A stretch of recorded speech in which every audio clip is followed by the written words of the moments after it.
Hello दोस्तों, हमारे channel study रूप में आप सभी का बहुत बहुत स्वागत है। आज के इस वीडियो में हम 1 अक्टूबर से 15 अक्टूबर तक के 40 अत्यंत महत्वपूर्ण करेंट अफेयर के बारे में पढ़ेंगे। साथ ही उससे संबंधित तथ्यों पर भी चर्चा करेंगे। अंत में हम नोबेल पुरस्कार 2020 और फ्रेंच ओपन 2020 के बारे में पढ़ेंगे। तो चलिए स्टार्ट करते हैं। सबसे पहला प्रश्न है, अंतर्राष्ट्रीय मुद्रा कोष की रिपोर्ट वर्ल्ड इकोनॉमिक आउटलुक के अनुसार भारत की प्रति व्यक्ति जीडीपी में कितने प्रतिशत की गिरावट का अनुमान है। यहाँ पर 4 ऑप्शन हैं। ऑप्शन ए है 10.3%, ऑप्शन बी है 5.6%, ऑप्शन सी है 6.7% और ऑप्शन डी है 9.3%। तो इसका सही आंसर होगा ऑप्शन ए 10.3%। अंतर्राष्ट्रीय मुद्रा कोष के द्वारा प्रतिवर्ष एक रिपोर्ट जारी की जाती है जिसे वर्ल्ड इकोनॉमिक आउटलुक कहा जाता है। इस रिपोर्ट के अनुसार इस वर्ष भारत की प्रति व्यक्ति जीडीपी में 10.3% गिरावट का अनुमान है और 10.3% घटकर यह $1,877 रहने की उम्मीद है। प्रति व्यक्ति जीडीपी का तात्पर्य होता है कि देश के प्रति व्यक्ति के हिसाब से आर्थिक उत्पादन कितना है, अर्थात अगर किसी देश में किसी वित्तीय वर्ष में कुल उत्पादन होता है, अगर हम उसे कुल जनसंख्या से भाग कर देंगे तो हमें प्राप्त हो जाएगा कि प्रति व्यक्ति के हिसाब से अर्थव्यवस्था का उत्पादन कितना है। अगला प्रश्न है, अमेरिका के पॉल आर मिलग्राम और रॉबर्ट बी विल्सन को किस क्षेत्र का नोबेल पुरस्कार दिया गया। ऑप्शन ए है चिकित्सा के क्षेत्र में, ऑप्शन बी है अर्थशास्त्र के क्षेत्र में, ऑप्शन सी है रसायन के क्षेत्र में, ऑप्शन डी है शांति के क्षेत्र में। तो इसका सही आंसर होगा ऑप्शन बी अर्थशास्त्र के क्षेत्र में। अमेरिका के पॉल आर मिलग्राम और रॉबर्ट बी विल्सन को इस वर्ष अर्थशास्त्र के क्षेत्र में नोबेल पुरस्कार दिया गया। उन्हें यह पुरस्कार नीलामी सिद्धांत में सुधार और नए नीलामी स्वरूप के आविष्कार के लिए दिया गया। अगला प्रश्न है, किस राज्य सरकार ने ट्री ट्रांसप्लांटेशन पॉलिसी को मंजूरी प्रदान की। ऑप्शन ए है महाराष्ट्र, ऑप्शन बी है गोवा, ऑप्शन सी है कर्नाटक, ऑप्शन डी है दिल्ली। तो इसका सही आंसर होगा ऑप्शन डी, दिल्ली के द्वारा ट्रांसप्लांटेशन पॉलिसी को मंजूरी प्रदान की गई। अगला प्रश्न है, पूर्ण नल जल कनेक्शन हेतु हर घर नल के अंतर्गत संपूर्ण लक्ष्य प्राप्त करने वाला देश का पहला राज्य कौन सा है। ऑप्शन ए है कर्नाटक, ऑप्शन बी है आंध्र प्रदेश, ऑप्शन सी है गोवा, ऑप्शन डी है गुजरात। तो इसका सही आंसर होगा ऑप्शन सी, गोवा। गोवा भारत का पहला राज्य है जिसने हर घर जल योजना के अंतर्गत 100% लक्ष्य को प्राप्त किया है। इस योजना के माध्यम से वह हर ग्रामीण घर में नल कनेक्शन उपलब्ध कराने वाला भारत का पहला राज्य बन गया है। अगला प्रश्न है, फ्रेंच ओपन पुरुष एकल का खिताब किसने जीता। ऑप्शन ए है रॉजर फेडरर, ऑप्शन बी है राफेल नडाल, ऑप्शन सी है लिएंडर पेस, ऑप्शन डी है एंडी मरे। इसका सही आंसर होगा option B, Rafael Nadal. French Open 2020 पुरुष एकल का खिताब राफेल नडाल ने जीता और यह उनका करियर का 20वां ग्रैंड स्लैम है। अगला प्रश्न है, केंद्र सरकार के द्वारा सरकारी कर्मचारियों को फेस्टिवल एडवांस स्कीम के तहत कितनी राशि प्रदान की जाएगी। ऑप्शन ए है 20,000 रुपये, ऑप्शन बी है 10,000 रुपये, ऑप्शन सी है 15,000 रुपये, ऑप्शन डी है 40,000 रुपये। तो इसका सही आंसर होगा ऑप्शन बी, 10,000 रुपये। केंद्र सरकार के द्वारा अर्थव्यवस्था में सुधार के लिए कर्मचारियों को फेस्टिवल एडवांस स्कीम के तहत 10,000 रुपये दिए जाने का प्रावधान है। यह 10,000 रुपये को कर्मचारी के द्वारा 10 किस्तों में जमा की जा सकेगी और यह स्कीम की अवधि 31 मार्च 2021 तक उपलब्ध रहेगी। अगला प्रश्न है, हाल ही में कार्लटन चैपमैन का निधन हुआ, उनका संबंध किस खेल से था। ऑप्शन ए है हॉकी, ऑप्शन बी है शतरंज, ऑप्शन सी है टेबल टेनिस, ऑप्शन डी है फुटबॉल। तो इसका सही आंसर होगा ऑप्शन डी, फुटबॉल। भारत के पूर्व फुटबॉल कप्तान कार्लटन चैपमैन जिनका हाल ही में निधन हुआ है और उनका संबंध फुटबॉल से है। अगला प्रश्न है, इंडियन सुपर लीग का आयोजन किस स्थान पर होगा। ऑप्शन ए है कर्नाटक में, ऑप्शन बी है महाराष्ट्र में, ऑप्शन सी है गोवा में, ऑप्शन डी है हिमाचल प्रदेश में। तो इसका सही आंसर होगा ऑप्शन सी, गोवा में। इस वर्ष इंडियन सुपर लीग जो कि एक प्रकार का फुटबॉल लीग है, इसका आयोजन गोवा में किया जाएगा और इस लीग में कुल 11 टीमें भाग लेगी। अगला प्रश्न है, हाल ही में केंद्र सरकार द्वारा ग्रामीण क्षेत्रों में उन्नत तकनीक के साथ गाँवों के सर्वेक्षण और मानचित्रण के लिए कौन सी योजना की शुरुआत की गई। ऑप्शन ए है सर्वेक्षण योजना, ऑप्शन बी है स्वामित्व योजना, ऑप्शन सी है समृद्धि योजना, ऑप्शन डी है संपदा योजना। इसका सही आंसर होगा ऑप्शन बी, स्वामित्व योजना। केंद्र सरकार के द्वारा हाल ही में स्वामित्व योजना की शुरुआत की गई जिसके माध्यम से ग्रामीण क्षेत्रों में उन्नत तकनीक के साथ गाँवों के सर्वेक्षण और मानचित्रण किया जाएगा। इस योजना से संबंधित अन्य तथ्य हैं कि इसके माध्यम से जो ग्रामीण होंगे वह अपनी ज़मीन और संपत्ति को वित्तीय पूंजी के तौर पर इस्तेमाल कर सकेंगे। साथ ही इसके एवज में बैंकों से कर्ज और अन्य वित्तीय लाभ भी उठा सकेंगे। अगला प्रश्न है, बोगो सागर नौसैनिक युद्धाभ्यास किन दो देशों के मध्य द्विपक्षीय युद्धाभ्यास है? ऑप्शन ए है भारत म्यांमार, ऑप्शन बी है भारत बांग्लादेश, ऑप्शन सी है भारत और ऑस्ट्रेलिया, ऑप्शन डी है भारत श्रीलंका। तो इसका सही आंसर होगा ऑप्शन बी, भारत बांग्लादेश। बोगो सागर नौसैनिक युद्धाभ्यास भारत और बांग्लादेश के मध्य द्विपक्षीय युद्धाभ्यास है। अगला प्रश्न है, हाल ही में युद्ध सेवा पदक से सम्मानित पहली महिला कौन बनी? ऑप्शन ए है मिटी अग्रवाल, ऑप्शन बी है निकिता शर्मा, ऑप्शन सी है पल्लवी गर्ग, ऑप्शन डी है शुभांगी पाठक। तो इसका सही आंसर होगा ऑप्शन ए, मिंटी अग्रवाल को इस वर्ष युद्ध सेवा पदक से सम्मानित किया गया। अगला प्रश्न है, अमेरिका के लुई ग्लुक को किस क्षेत्र में नोबेल पुरस्कार प्रदान किया गया? ऑप्शन ए है शांति के क्षेत्र में, ऑप्शन बी है अर्थशास्त्र के क्षेत्र में, ऑप्शन सी है साहित्य के क्षेत्र में, ऑप्शन डी है चिकित्सा के क्षेत्र में। तो इसका सही आंसर होगा ऑप्शन सी, साहित्य के क्षेत्र में। अमेरिका के लुई ग्लुक को इस वर्ष साहित्य के क्षेत्र में नोबेल पुरस्कार प्रदान किया गया है। यह पुरस्कार उन्हें उनकी काव्य शैली के लिए दिया गया है। अगला प्रश्न है, विश्व बैंक की रिपोर्ट के अनुसार भारत की जीडीपी में कितने प्रतिशत गिरावट का अनुमान है? ऑप्शन ए है 9.3%, ऑप्शन बी है 9.6%, ऑप्शन सी है 5.4%, ऑप्शन डी है 7.6%। तो इसका सही आंसर होगा ऑप्शन बी, विश्व बैंक की रिपोर्ट के अनुसार चालू वित्तीय वर्ष में भारत के जीडीपी में 9.6% गिरावट का अनुमान है। अगला प्रश्न है, क्वाड देश अमेरिका, जापान, ऑस्ट्रेलिया और भारत के विदेश मंत्रियों की बैठक कहाँ आयोजित की गई? ऑप्शन ए है लंदन में, ऑप्शन बी है वाशिंगटन में, ऑप्शन सी है जोहानिसबर्ग में, ऑप्शन डी है टोक्यो में। इसका सही आंसर होगा ऑप्शन डी, टोक्यो में।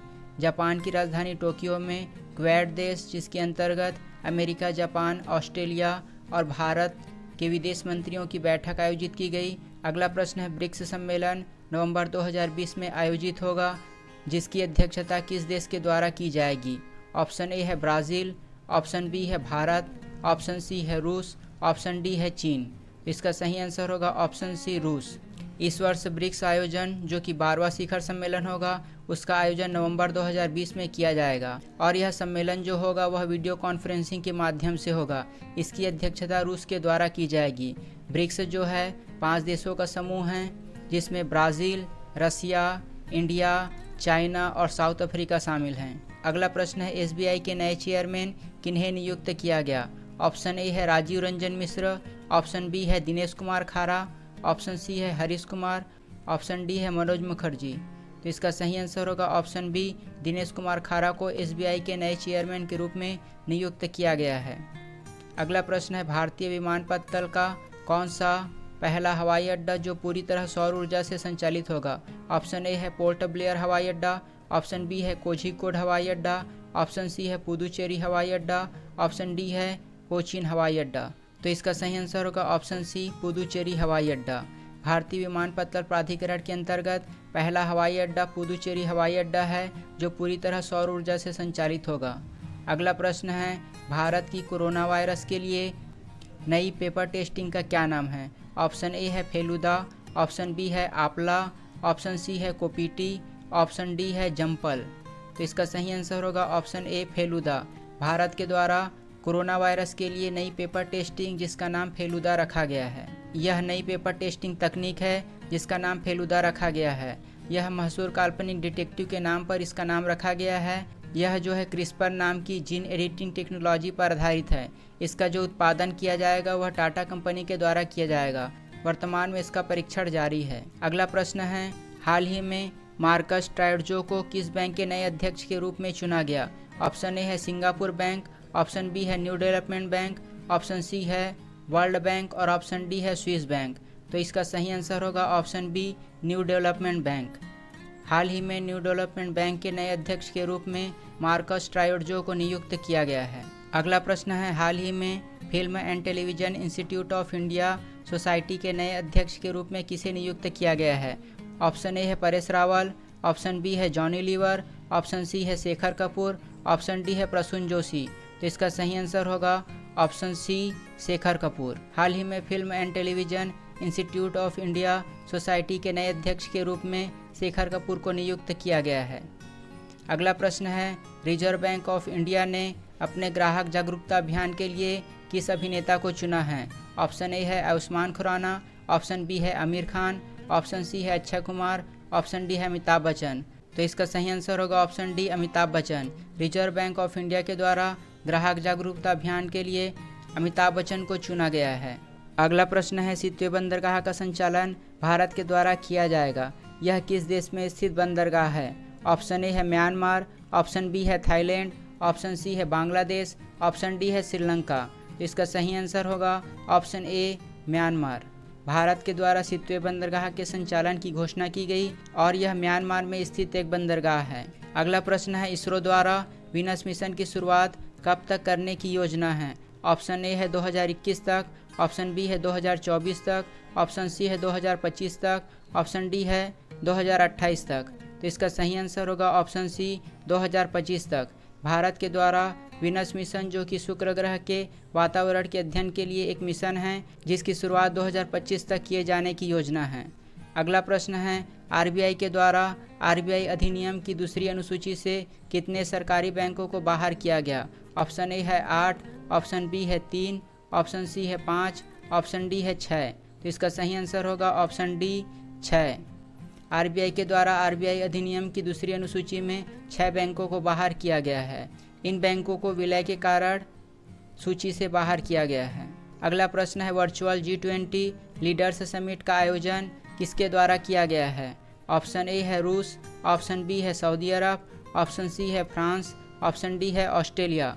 इसका सही आंसर होगा ऑप्शन बी सऊदी अरब। वर्चुअल G20 लीडर्स समिट का आयोजन सऊदी अरब के द्वारा किया गया। अगला प्रश्न है, दूरसंचार नियामक प्राधिकरण के नए चेयरमैन किन्हें नियुक्त किया गया है?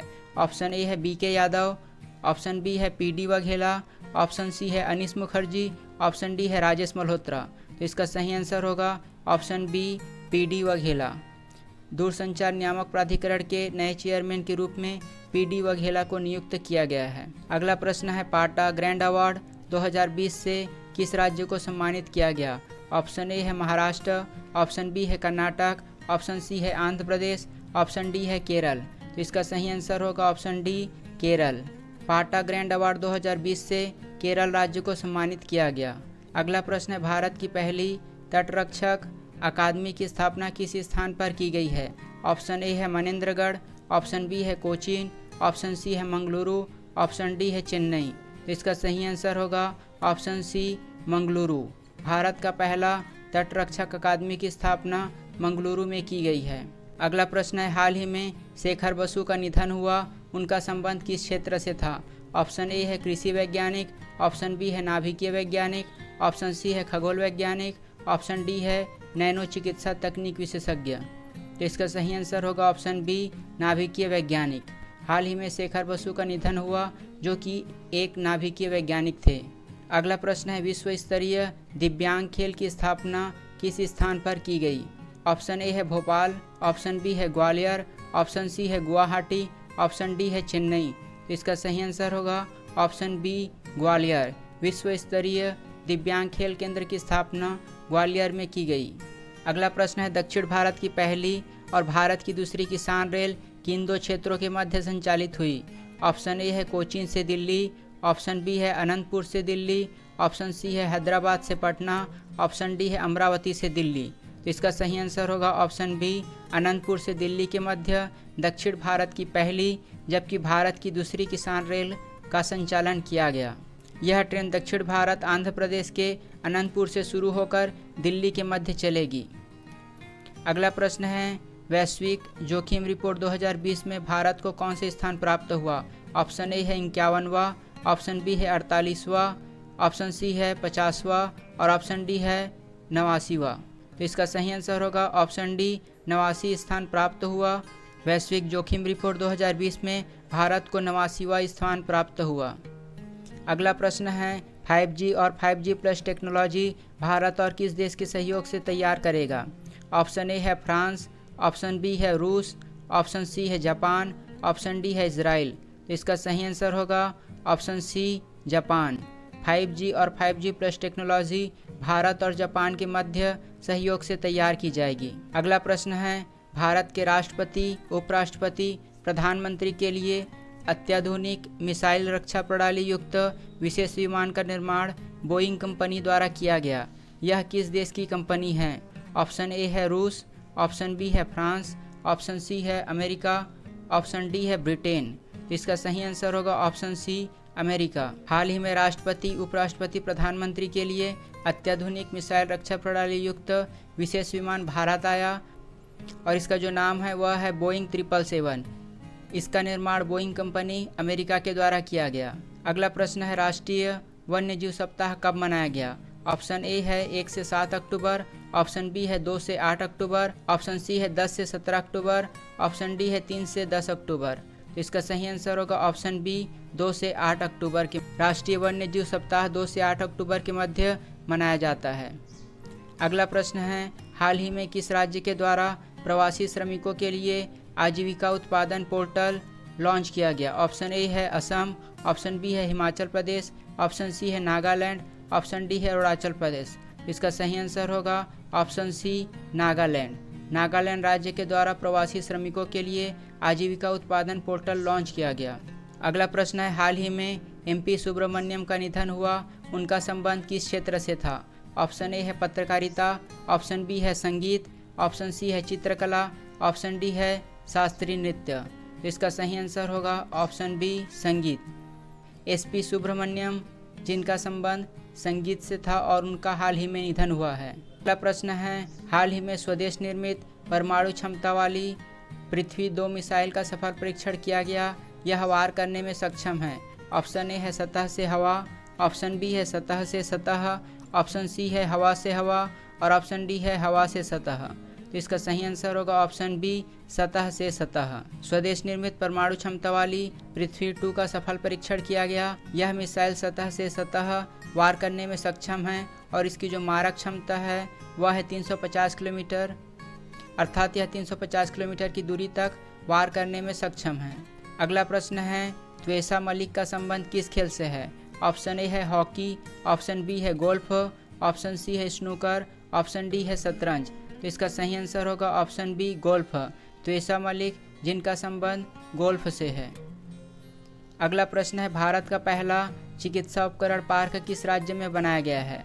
ऑप्शन ए है कर्नाटक में, ऑप्शन बी है आंध्र प्रदेश में, ऑप्शन सी है केरल में, ऑप्शन डी है तमिलनाडु में। तो इसका सही आंसर होगा ऑप्शन सी केरल में। भारत का पहला चिकित्सा उपकरण पार्क केरल में बनाया गया। अब हम नोबेल पुरस्कार के बारे में पढ़ते हैं। नोबेल पुरस्कार 2020 की घोषणा हो चुकी है। इस वर्ष रसायन विज्ञान के क्षेत्र में नोबेल पुरस्कार इमैनुएल चारपेटियर रेनिफर डायना को प्रदान किया गया। यह पुरस्कार उन्हें जीनोम एडिटिंग पद्धति के विकास के लिए प्रदान किया गया है। रसायन विज्ञान के नोबेल पुरस्कार की घोषणा स्वीडिश एकेडमी ऑफ साइंस के द्वारा की गई।